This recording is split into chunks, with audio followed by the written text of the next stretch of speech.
All right, guys, today we are going to be reacting to how much power does Germany have? Let's jump in, guys.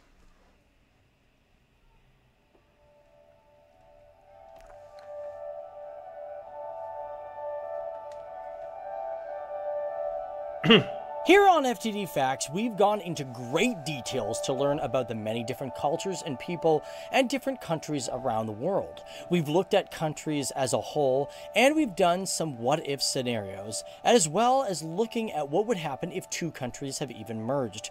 But definitely, today, we are looking at militaries, and more specifically, we look at the military within Germany and find out some interesting facts about this great nation and the people that defend it. Willkommen everybody, my name is Dave Walpole and welcome to FTD Facts, the channel where I look at people, cultures, and places from all around the world. Now today we're going to look at the military within Germany because, well, I'm not gonna lie guys, it's just our military videos have been doing quite well. A lot of people really like us talking about the militaries of different countries that we've talked about. We've talked about Sweden military, we've talked about India's military. Basically, if we've done a video about the country, we generally have a military video that follows it.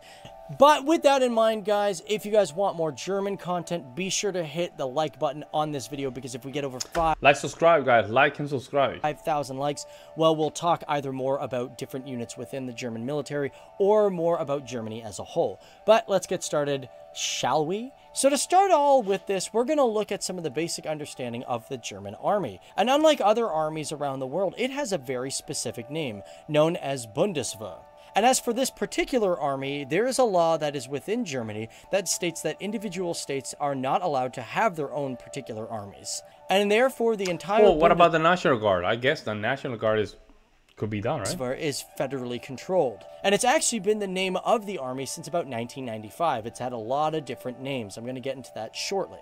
Because for the actual numbers of this particular army, Germany has a population of approximately 80,594,000 people. And within that population, there is approximately 29,540,000 people who are classified as fit for service. But within the Bundeswehr specifically, there's a total personnel of 213,331 people, man. with approximately 186,431 people as active personnel. And as for the rest of the 27,900 personnel, they are listed as reserve units.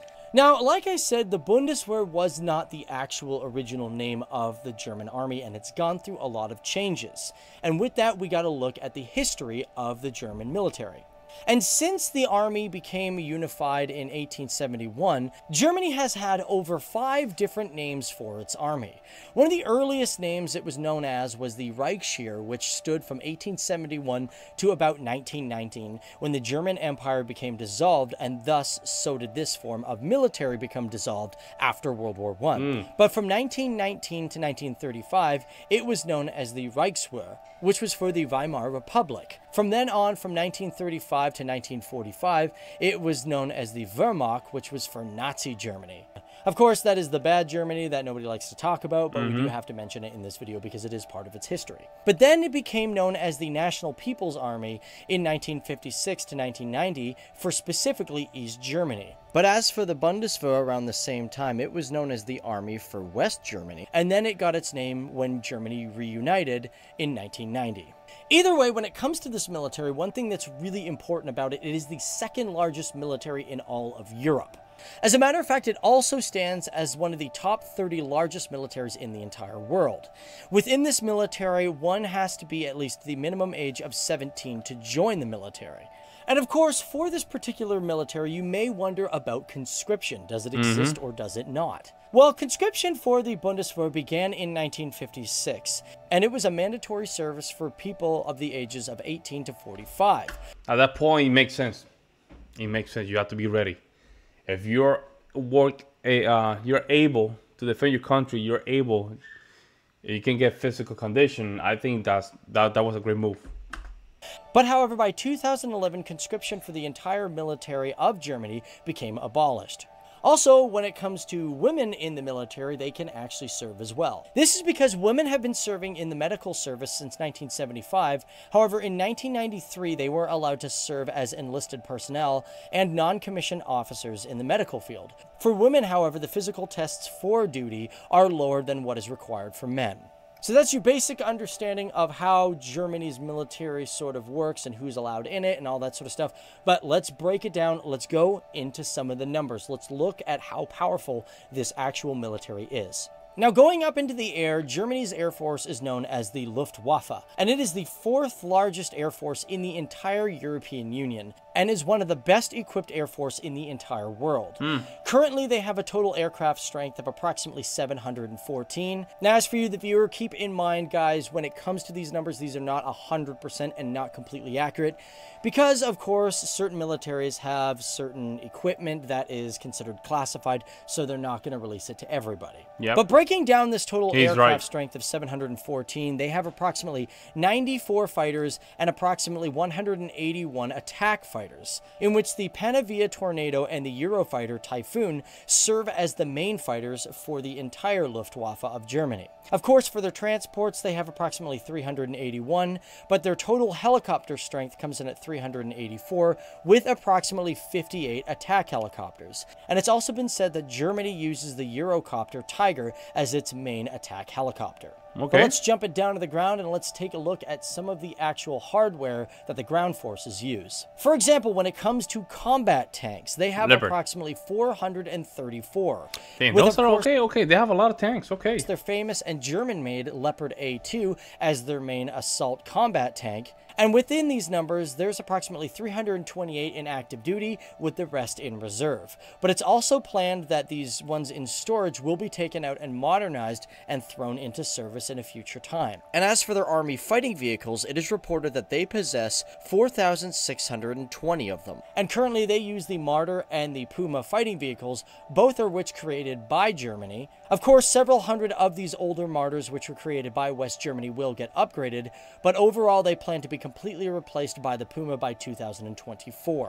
Also, when it comes to their self-propelled artillery, there's approximately 123. Germany also doesn't use any more towed artillery, but they do have approximately 38 rocket projectors. Also, I just want to mention the fact that when it comes to the modernization period that's happening in 2024, that is one thing that Germany is going through. They're updating a lot of their equipment and hope to be updated by that particular year.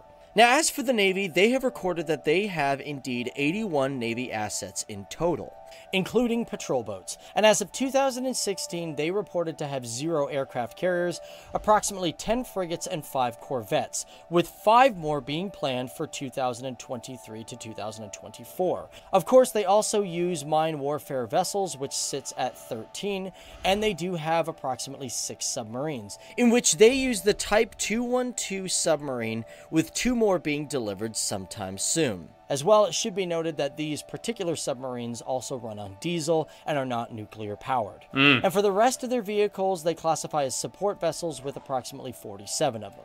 Now, you may have noticed when I talked about the submarines, I mentioned that they were not nuclear, which may have you asked the question, does Germany have any nuclear capability? Well, the answer is no. This is because... And that is interesting.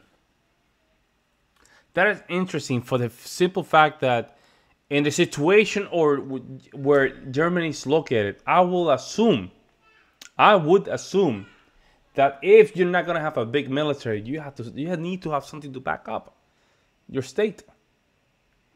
In that case, I would think about a nuclear kaboom. I have to be careful here because YouTube, some reason doesn't like the B-O-M-B word. I don't know why. But a nuclear kaboom can, indeed, at least put you in a level field where people have to think it twice if they want to move west. You see what I'm saying? Hopefully you can catch my drift. Germany is one of the few countries that, although has the capability to produce nuclear weapons, it has stated that it has no intention to.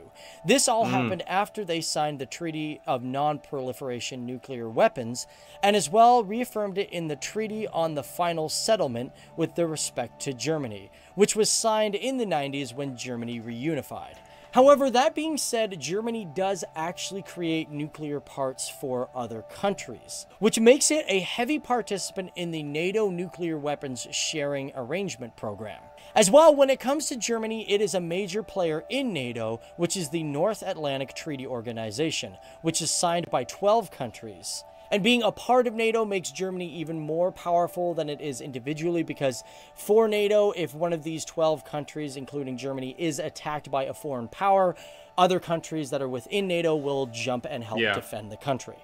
So in that sort of sense, it's great that Germany has a lot of different allies that are really close to each other, and it has other allies around the world as well. Of course, one thing that we do need to look at is the budget of the Bundeswehr, and as of 2018, the budget currently sits at approximately 38.93 billion euros, which is approximately 45.07 billion US dollars. And even though it is one of the top budgets of military in the world, it only makes up 1.13% of its GDP percentage, which is actually far below the recommended level for NATO, which is 2%. Either way, that is a look at the German military known as the Bundeswehr, a strong military that indeed wants to continue growing to at least 198,000 soldiers by 2024. So what are your thoughts on this military, and would this be a military that you would want to fight for? However, guys, my name is Dave Wapple, and I mean, it's not bad. I think they have the right. I do believe that in the next couple of years, we might see a change when it comes down to the military aspect of Germany. I think it's time for Germany to move forward when it comes down to the military. And although you might have some discrepancy when it comes down to the history behind it, that should not take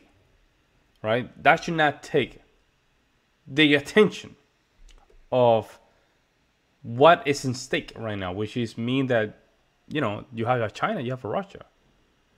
And I'm just playing here devil's advocate and say, like, you know, it's better to have at least something where you can defend your nation, at least for a little bit, until you get the most subscriptions in the long run. Let me know what you guys think in the comment section below. I would love to hear you guys' opinions. I will see you in the next one. I'm out.